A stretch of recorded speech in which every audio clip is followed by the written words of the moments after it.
What is going on, everybody? Welcome back to TTP Sports. We didn't do yesterday's game. We would definitely like to forget about yesterday, but let's more focus on today. Let's focus more on a Phillies series win against the Los Angeles Dodgers. That's 3 series wins in a row right now. You've won 7 out of your last 8 games. Granted, 2 of those series were against bad teams, but at the end of the day, this Phillies team is starting to wake up a little bit more. Dodgers today, they go with a bullpen game just because they are still dealing with a few of their injuries to their starting rotation. Phillies today, they take advantage of it. Taijuan Walker, probably, again, another good start for him. So that's, 2 consecutive, consistent starts for Taijuan Walker.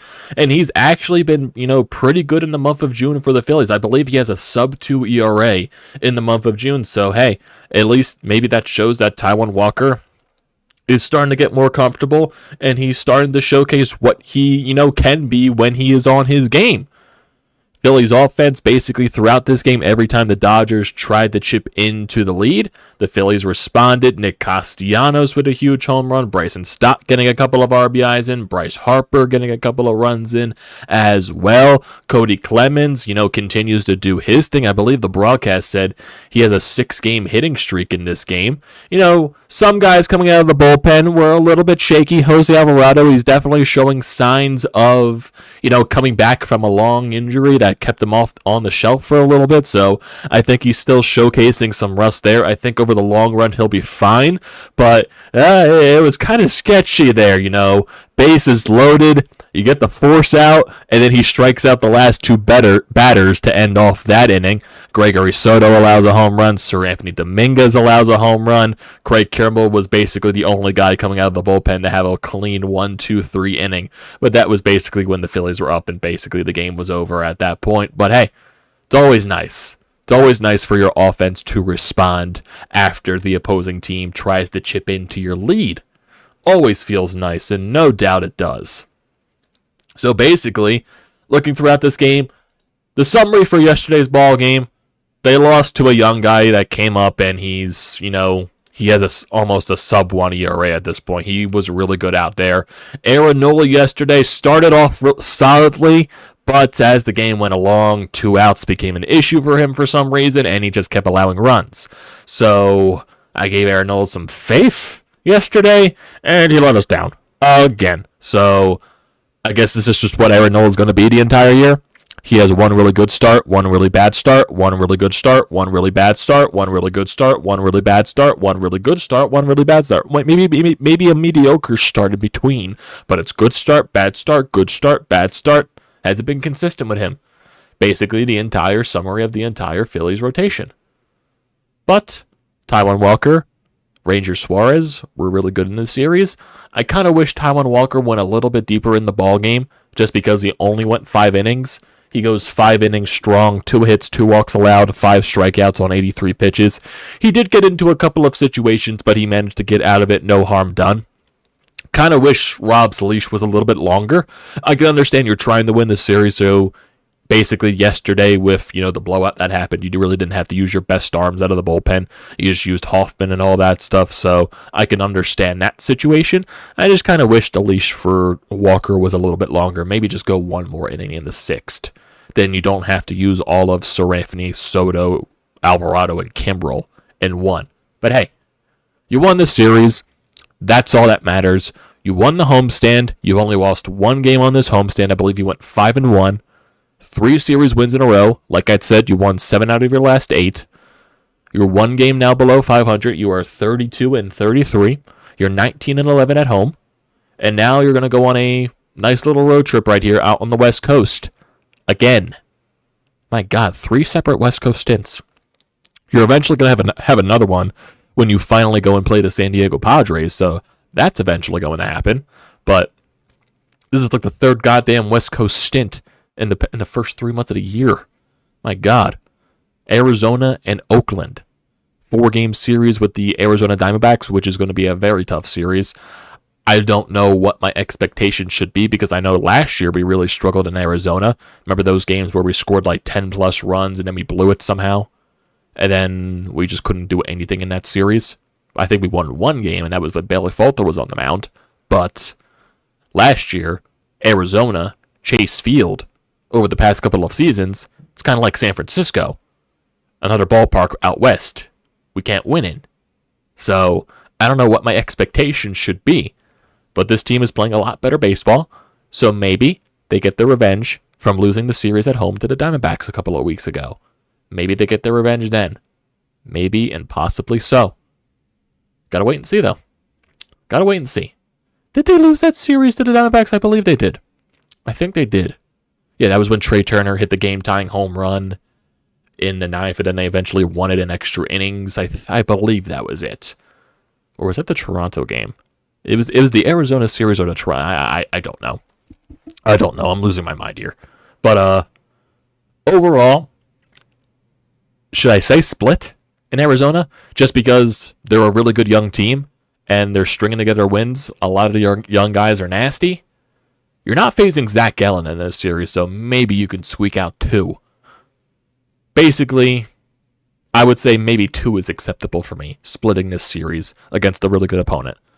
But if you win this series, you win the series. I am not asking for a sweep, because 4-game series, regardless of any opponent that you're facing, it's impossible to sweep. It's hard to sweep a 4-game set. Winning a 3 out of 4 is hard enough. If you could take 2 out of the series in Arizona, and then you move on to Oakland, you win that series, maybe sweep them, that'll be a good road trip. That'll be a really good road trip. But I know to improve your record, you would rather go 3-4 in Arizona and sweep Oakland. Because that would be 6 wins on the road trip. That would give you 38 wins on the season, and then only 34 losses since you only lost 1 game on that road trip. You would definitely prefer that. You would prefer to be 4 games above 500 after this road trip ends. But I would take a split in Arizona, and I would take a series win in Oakland, most likely a sweep, I would say. Even though I did read that Oakland's playing a lot better as of late, but they're still not a good team. They are a dumpster fire of a team, so that should not matter at all. It shouldn't. I know they won a series against the Atlanta Braves. But that shouldn't matter. That should not matter at all. You are a way better team than the Oakland Athletics. So we look basically throughout the process of this entire game. Taijuan Walker allows a couple of guys with 2 outs to get on in the first inning. Nothing happens there. He gets out of that, strikes out 3 batters there. Bottom of the first, Trey Turner reaches on with an infield single. Nick Castellanos also gets a single. Then Bryce Harper with a blooper to left field. Just drops right in front of the left fielder. Makes it a 1-0 Phillies lead. But sadly, the Phillies were not able to cash in anymore. Alec Boehm, who got, brought back up from the IL, definitely showcased a little bit of rust there. The at-bats were not pretty. Kind of looked like he wasn't knowing what was coming at all. He was just free swinging out there. But I think Boehm will be better as it goes along. Hopefully. Top of the second inning, a 1-2-3 for Taijuan Walker. Runs don't happen again until the bottom of the third. Trey Turner leads off with a double. Bryce Harper gets intentionally walked. And then Bryson Stott, probably with the luckiest single I've ever seen, bloops in between the left and the right fielder. Drops down there. 2-run score. And this is seriously, if you're watching this entire game, the Braves, they get a little bit of trouble going on in the top of the third. Max Muncy hit the ball that scorched the left center. Easy catch for Brandon Marsh. And then you see this Bryson Stott blooper that just falls in between. So Max Muncy, not getting any type of luck throughout this entire series with the hard contact that he is making. And then Bryson Stott gets that. That's just baseball at the end of the day. That's, the love of baseball. It's a unkind sport. When you deserve the hit, you don't get it. And when you don't deserve the hit, sometimes the baseball gods give you a break. So they gave the Phillies a break there. I don't mind it. 3-0 lead after 3 innings. Taijuan Walker still doing his thing. And then eventually Greg Soto comes in the top of the 6th, allows a leadoff home run to Freddie Freeman, but then retires the next guys 1-2-3. Phillies respond in the bottom of the 6th inning. Bryson Stott leads off with a walk. Brandon Marsh with a single that allows Stott to go over the third base. And then Garrett Stubbs, a little bit of a suicide squeeze, brings home a run, but then Brandon Marsh was doing something stupid. He overran second base because I guess he thought the ball was thrown already to first or home plate, whatever it was, and he gets caught in a rundown. So that possibly prevents more runs from being scored in that inning, but you do have a 4-1 lead there. Sir Anthony Dominguez comes out for the top of the 7th. Gets the first 2 guys out, but then allows a home run to Jason Hayward. 4-2 ball game. Phillies respond in the bottom of the 7th. Trey Turner leads off with a single. Then Nick Castellanos goes deep. Another home run for Nick. 6-2 ball game. Phillies tack on a couple of more runs. Bryce Harper hits into a single, but then Alec Bohm grounds into a double play. Bryson Stott with a 2-out triple, and then Cody Clemens drives him home. 7-2 ball game there. Top of the 8th, Alvarado dealing with a little bit of craziness out there on the mound, a little bit of wildness. Leadoff walk to Mookie Betts. Freddie Freeman singles. Will Smith walks. Max Muncy grounds into a fielder's choice, so it's now 1st and 3rd, 1 out for JD Martinez. It's a battle of an at-bat. It's a 9-pitch at-bat, but Jose Alvarado manages to get the job done there. And then Taylor comes up, 3-2 count, gets him to swing and miss. Actually, it was a 2-2 count, not a 3-2 count. My mistake there. Still the same difference. Jose Alvarado finished off a very sluggish inning with 2 strikeouts and only 1 run allowed. Definitely showcasing some rust after missing a lot of time, so I expect him to be better down the stretch. Bottom of the 8th, Phillies don't do anything there. And then Craig Kimbrell comes out for the top of the 9th, strikes out 2. Game over. Phillies take the series, win this game by a score of 7-3. Looking at the lineup today, Kyle Schwarber was quiet, 0 for 5 with a strikeout. Trey Turner had 3 hits in this game, so he was brought up into the 2-hole because JT got the day off, so Rob Thompson had to do a little bit of adjusting with the lineup. He gets 3 hits, so that's nice. 3 runs scored as well. Nick Castellanos went 2 for 5 with the 2-run shot. Bryce Harper goes 2 for 2 with 2 walks in this game. Alec Bohm in his return goes 0 for 4 with 3 strikeouts. Bryson Stott another multi-hit game. He goes 2 for 3 with 2 RBI. Cody Clemens 1 for 4 with an RBI, and Brandon Marsh 2 for 3, and Garrett Stubbs 1 for 4 with the suicide squeeze, so he gets an RBI in his books. Phillies go 4 for 9 with runners in scoring position. They leave 8 on base. And basically, it was a bullpen game for the Dodgers. They were using so many guys out of there. So good for the Phillies to basically adjust to every new pitcher that was coming out of the bullpen for the Dodgers. They definitely have some nasty arms out there, but it didn't faze us, so that's nice to see. Definitely there. Looking at the Dodgers lineup, they kept a lot of guys quiet today. Mookie Betts and Freddie Freeman were really the damage guys in this game. Max Muncy goes over 3. JD Martinez over 4. Peralta over 3. Vargas over 4. Hayward 1 for 4 with the solo shot. Rojas over 3. So basically, you kept the Dodgers lineup intact today. 5 hits, only 3 runs. And 3 of those runs came, well, actually 2 of those came on solo shots, and then the fielder's choice, which scored a run. So basically, no harm, no done there. Series win. And now you move on to Arizona. Basically there.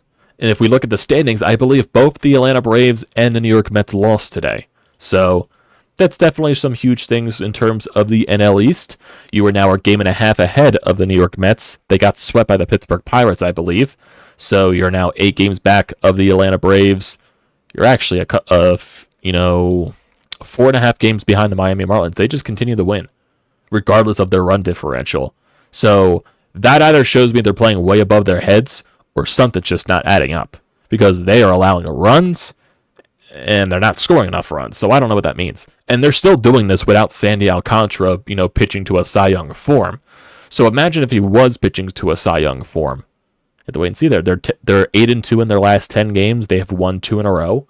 So, yeah, right now, the Marlins, they're right now a good team until maybe eventually they come back down to earth. Luis Arraez, he just continues to hit. He's batting above 400.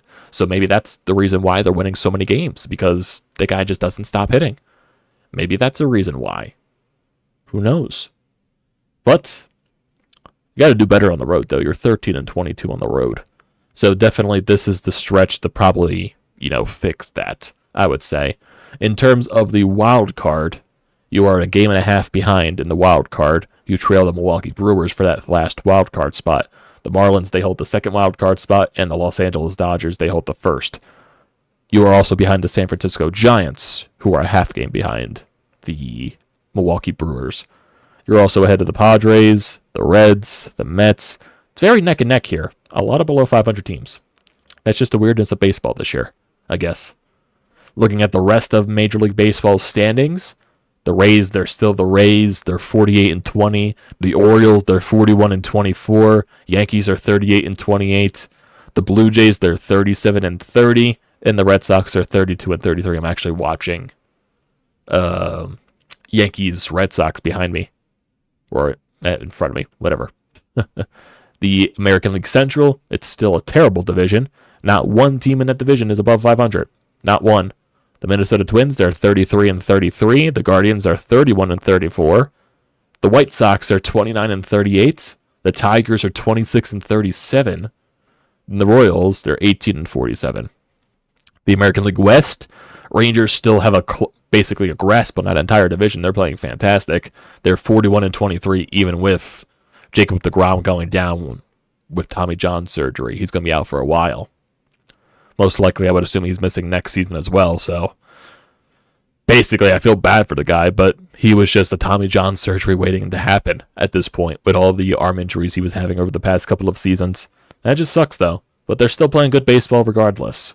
Houston Astros, they're 37 and 29. The Angels are 36 and 31. The Mariners are 31 and 33, and the Athletics are 17 and 50. They actually almost have a better record than the Kansas City Royals. That's shocking. I guess they've won 5 in a row. Jesus. Don't tell me we're catching the Oakland Athletics on a hot streak. Don't tell me that. The National League Central, Pirates are 34 and 30 in first place. Milwaukee Brewers, they're 34 and 32. Reds are 31 and 35. Cubs are 28 and 37, and the Cardinals, they're still in last place at 27 and 39. I'm still expecting them to get some black magic in there and somehow find a way to go on the run in the second half because they're in last place and they only have a -1 run differential. I guess that shows to you how bad their pitching is. Because it looks like they're scoring enough runs, their pitching is not good though. In the American League West, the Arizona Diamondbacks, they are 40 and 25, so that shows you who they're facing this week. Diamondbacks, they are currently on a 5-game winning streak, so they're playing good baseball. Dodgers are 37 and 29. Giants are 33 and 32. Padres are 31 and 33. Rockies are 26 and 40. So yeah, baseball has been weird this year. And yes, the Braves, they lost to the Nationals 6-2. The Pirates beat the Mets 2-1, but I do believe the Marlins won today. Yeah, they won 6-5. They won 6-5. The Brewers lost to the Athletics. Interesting. Definitely interesting. Interesting. And actually, to add salt to the wound to the Padres, they just lost to the Rockies on a walk-off home run. I just saw that on Twitter. So yeah, salt to the wound there on their below 500 record as well. But yeah, if we look at this upcoming schedule for the Phillies, like I said, West Coast stint, 4 in Arizona and 3 in Oakland before you play the Braves and the Mets at home. You're going to have 3 9 o'clock games, so I have no idea how I'm going to do recaps this week. Maybe I'll just wait until the final game of the series. I don't want to go 3 days in a row without doing anything. I just don't want to do that. So maybe I'll find a way to figure something out here. We'll find out. And then you got the Oakland Athletics this weekend.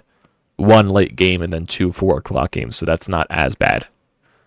So the pitching matchups for the Arizona series, you're going to have Matt Strahm, so basically you're using the opener again, going up against Tommy Henry. He's 3-1 with a 4.37 ERA.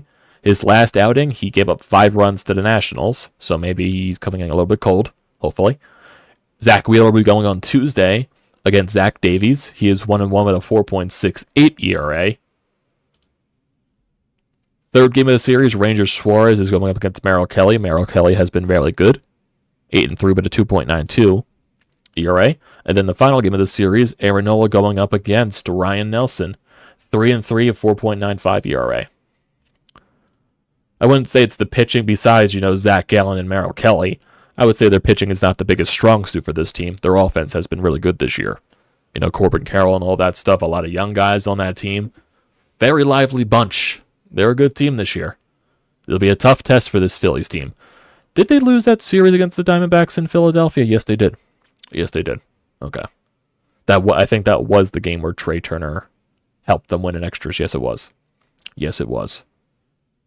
And then you got the Oakland Athletics series. Taijuan Walker and Zack Wheeler are going to be pitching in that series, and most likely you're going to be doing another bullpen game. And then you'll come home to face the Atlanta Braves and the New York Mets. 6 games at home. And then you got the Chicago Cubs on the road, Nationals at home. This is in July, by the way. And then the closeout before the All-Star break, Tampa Bay and Miami on the road. So yeah, why do we always play the Marlins? The last series before the All-Star break? I have no idea. I'm not going to judge, though. Not going to judge. So let's see. Let's see what happens here on this stretch for your fighting Phils. Long road trip upcoming. I'm not sure how I'm going to work the recaps for this because they're late games. They're most likely going to be ending by 11 o'clock at midnight. I'm not sure if I'm going to be awake enough to do those. 10 o'clock, most likely. They'll be ending by midnight, most likely, I would assume. I don't want to do midnight recaps. I'll figure out what to do over these next 3 days. We'll probably recap this series as a whole after the 4 games is done. We'll figure it out. We'll take it day by day. If I just do a random stream during the week, who knows, maybe we get something that happens this week in regards to maybe Flyers news, maybe some Sixers news, maybe some Eagles news, who knows? Or any other news like a trade or something like that. We'll figure it out. Like I said, the next 3 days, you most likely won't see recaps for the Phillies. But if there's like a hangout stream or something like that, maybe we do something like watching the Phillies game. I don't know. I'll figure it out. Don't want to keep you guys too much on your Sunday, wasting the rest of your day. So I see some of you guys here in the chat. Scott, very good win heading into Arizona. Starting pitching has to stay solid. Peace. Yeah, definitely, Scott. Corey says Alvarado almost gave him a heart attack. Hopefully Trey is out of his slump, and the only thing that is better than a Mets loss is a Phillies win. I do agree with that. I do. Channel name, how you doing? Let's go. I agree with that. So I think that's where I'm going to leave you guys off for the rest of the day. Phillies get themselves a series win. Not going to talk much about yesterday. Yesterday is a game that you throw in the trash, most likely. So yeah, that's where I'll leave you there. Phillies win this series against a good opponent. They've won 3 series in a row. 7 of their last 8 games won. And now they go for another tough test. 4 games in Arizona before they go 3 games in Oakland. A lot of like games, so we'll figure out how we're doing the streams. How you doing, mullet petition for Alvarado? Nice to see you as always. But that's where we're going to end it for tonight, everybody. I appreciate everyone that joins the stream as always, so do not forget to leave a comment in the comment section down below. Do not forget to drop a like on the video. It does me a great deal of service. Also, don't forget to hit that subscribe button. Check everything out in the description below as well. If you hit that subscribe button, we're getting very close to 800 subscribers. And then once we surpass 800, it's only very closer enough to 1,000. Join the TTP Sports family. It does me a great deal of service. And also use the code TTPSPORTS. $20 off your first purchase at SeatGeek. Great deal. Don't pass it up. Thank you once again for joining tonight, everybody.